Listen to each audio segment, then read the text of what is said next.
There are more than 400,000 NCAA student athletes. NCAA On Campus is their story. Hi everyone, I'm Kat Anderson and welcome to NCAA On Campus, a look at the stories and people who make up the NCAA. Today we travel to the University of Dubuque in northeastern Iowa to meet Michael Zweifel, who this season became the most prolific receiver in the history of the NCAA. Our host at Dubuque is the Spartans quarterback Wyatt Hannis, the man who threw more than 200 of those receptions to Michael. Thanks, Kat, and welcome to UD, the University of Dubuque. It may be a cold and cloudy day here in Dubuque, but it has been a hot football season for us on the football field so far. We have about 1,600 student athletes and compete in NCAA Division III. This is the alma mater of one of the most historic yet unheralded college athletes in history. Edward Solomon Butler, the son of a freed slave, started at quarterback as a freshman almost 100 years ago in 1915 and may very well have been the first African-American college quarterback to start all 4 years. Saul was also a fantastic track and field athlete, won several events at the Penn Relays, and in 1919 set the American record in the long jump at 24 feet 9 1/2 inches. He was a member of the 1920 Olympic team and favored to win a medal, but pulled a tendon on his first jump and had to withdraw. I have a much happier story for you. It's about my teammate, UD football player Michael Zweifel. He's one of my favorite receivers and helped our team win its first conference championship in 31 years. Along the way, he set the NCAA career reception record, and not just in Division III, but for all divisions. Record books are not the only books Michael is concerned with.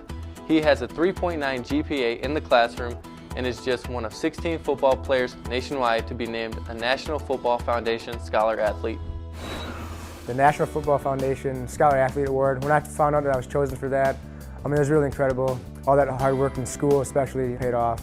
Scholarship comes with an $18,000 postgraduate scholarship, and so after this year I'd like to go to graduate school in either kinesiology or exercise physiology. Ever since I've been younger, growing up, my parents have always stressed grades above anything else. Classroom helps in football and vice versa. Football helps in the classroom. I think there's a lot of characteristics that carry over for both. Hard work, organization, dedication, all that kind of things. The leading up to a game week, the film work, the studying, all that kind of stuff is the same for leading up to a test. You got to put that time in to be prepared, to do well. Michael began his record-breaking football career at the University of Wisconsin-River Falls. After a sophomore year, he transferred to the University of Dubuque to play for that school's new head coach. Michael had never played for the man, but he knew him well. The new coach was his dad, Stan Zweifel. When I got the job here, I really was reluctant to ask him to come because I know he was leaving a spot where he had already had a niche. And when he came down, he had told me, Dad, we're gonna win a conference championship here. I can't tell you how rewarding it's been for me that he's had the success that he's had because he took a very big risk in coming down here. I'm probably tougher on him and more demanding of him than I am of the other players. And I think that's probably been tougher on him, but he's always responded to that well. Playing for my dad when I first came here, I thought it'd be harder than it's turned out to be. That father-son relationship, kind of gets erased when we step on the field and it's more player-coach, so it's not too bad. The part that I'll always remember about him is he never misses the practice. He never misses a weight room workout. He never misses his academic success hours. He's never late for a meeting. He's always being a leader other than just football. And that part is the part I'll remember long after what the scores were in the conference championship. Those are nice things. I'll remember those for a long time. They're good things, but those other things really speak about his character. That character was instilled in Michael at an early age.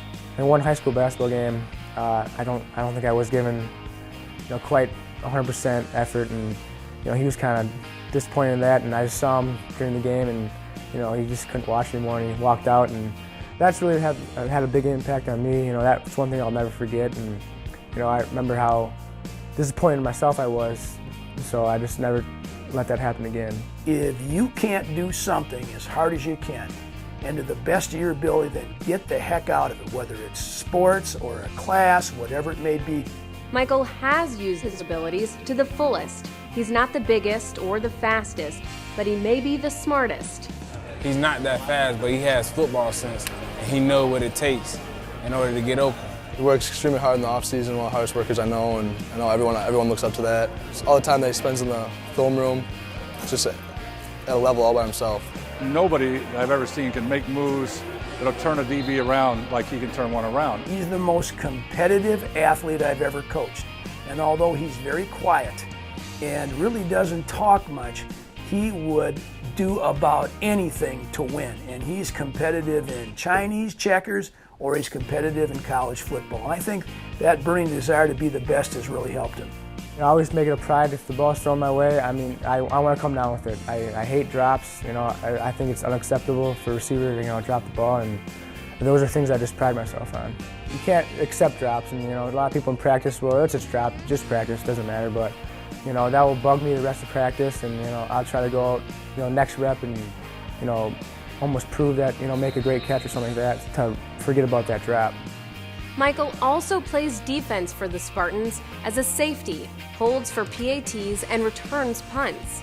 In late October, he broke the NCAA all-division record for receptions with his 437th catch, helped his school to their first conference championship in 31 years, and finished his career with 463 catches. His 140 receptions this season are also a Division III record. But my brother Mark, I think he put it best, and he said, of everybody that's ever played college football, I have more receptions than any of them. And when he said that to me, that kind of hit me. I'm like, wow, that's incredible. Jerry Rice, Art Monk, Tony Gonzalez, guys like that, all those great NFL Hall of Famers. I think it's the only time I'll ever be mentioned above them in any kind of list, and so it's a really cool, neat feeling. Congratulations, Michael, on your records and your career, and congratulations, Coach Zweifel and all of the Spartans on your outstanding conference championship season.